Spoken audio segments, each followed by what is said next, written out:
All right, today we are diving headfirst into one of the most intense intellectual battles of the 4th century.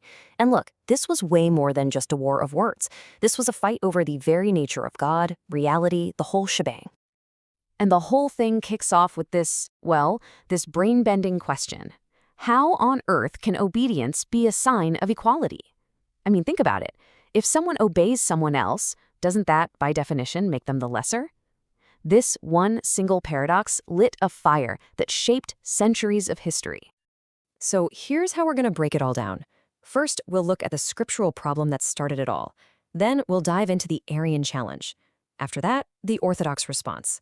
Then we'll get into this incredible analogy of a perfect mirror, and finally see how it all clicks into place with this idea of freedom in obedience.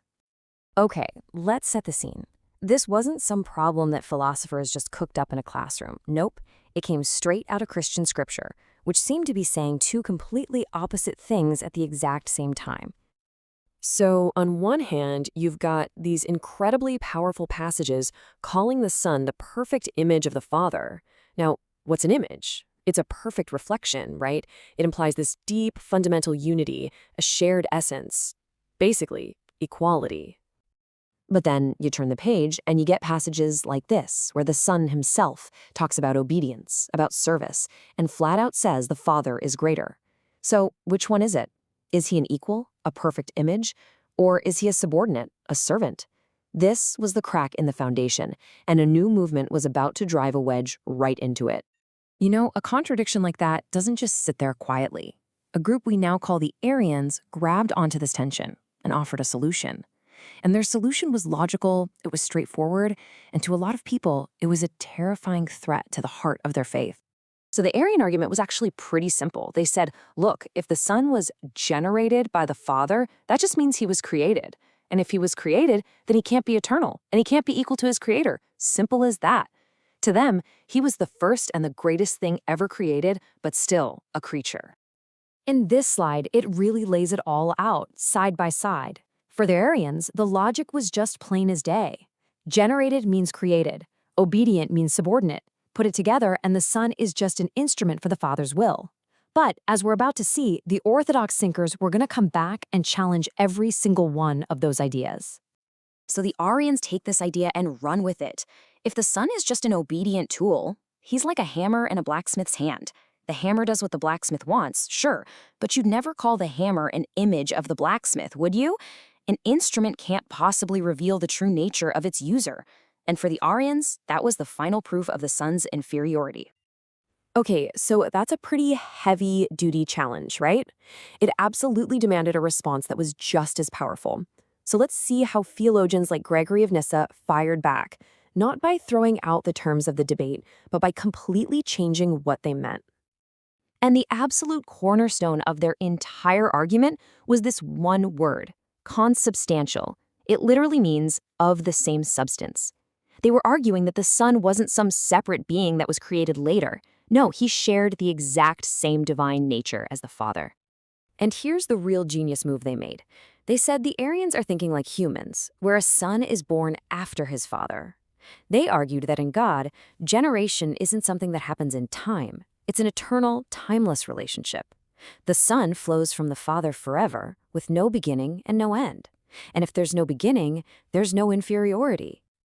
And, you know, this kind of gets to the heart of their whole approach. The Orthodox Fathers basically said that trying to apply our little human timelines and our flawed logic to the inner life of God is a huge mistake. Like Gregory of Nazianzus puts it here, this is a mystery so deep it should be honored by silence, not dissected like some lab experiment. But hang on. That still leaves our original problem, doesn't it? The problem of obedience. If the Son is really and truly equal, why does he obey? Well, to solve this, Gregory of Nyssa came up with a stunningly simple analogy that just changed the whole game. He said, just imagine you're looking into a perfect mirror. The reflection you see is a perfect image of you. Now, the image isn't you, it's distinct, but at the same time, it's perfectly united with you in a way nothing else is. So let's just walk through this. You raise your hand, the image in the mirror raises its hand. Now, does the image decide to obey you? Is there a half-second delay while it thinks about it? No, of course not. The movement is instant, it's perfect. It is one single action, happening in both the original and the reflection at the same time. And that is the mic drop moment. Gregory says the Son's obedience isn't like a soldier following an order. The Son, as the perfect image, doesn't follow the Father's will. His action is the Father's will made visible. There's no separation, no time delay, no subordination, just one perfect, active, unified will. Okay, let's bring it all home and finally solve that paradox we started with. Because the Arians, they were clever, and they had one last objection to this whole perfect unity thing. A thinker named Eunomius basically came back and said, okay, I get your mirror analogy, but wait a second. If the image has to move with the original, then it has no choice. It's not free. Its obedience is just a compulsion of its nature. And this right here is the final beautiful twist. Where Eunomius saw forced obedience, Gregory saw free obedience. Where Eunomius saw a nature trapped by necessity, Gregory saw a will perfectly united by love and freedom. So for the Arians, this made the Son less free than a human who can choose. But for Gregory, this was the very definition of divine perfection. So here's the crucial point, the whole takeaway. Gregory would say, yes, an instrument, a robot that is forced to obey, is just an automaton. It's less free than any of us. But that's not what this is. The Son's perfect unity with the Father isn't a lack of freedom. It is the ultimate expression of freedom, a total, constant, loving gift of self, where two wills become one, not by force but by perfect love. And that leaves us with a pretty wild thought to end on. This ancient debate kind of forces us to ask ourselves what we think power and freedom really are. What if perfect unity doesn't destroy individuality? What if obedience doesn't have to mean being less than someone else? And what if the ultimate power in the universe isn't about control at all, but about a perfect, self-giving love? Thanks for joining me for this one.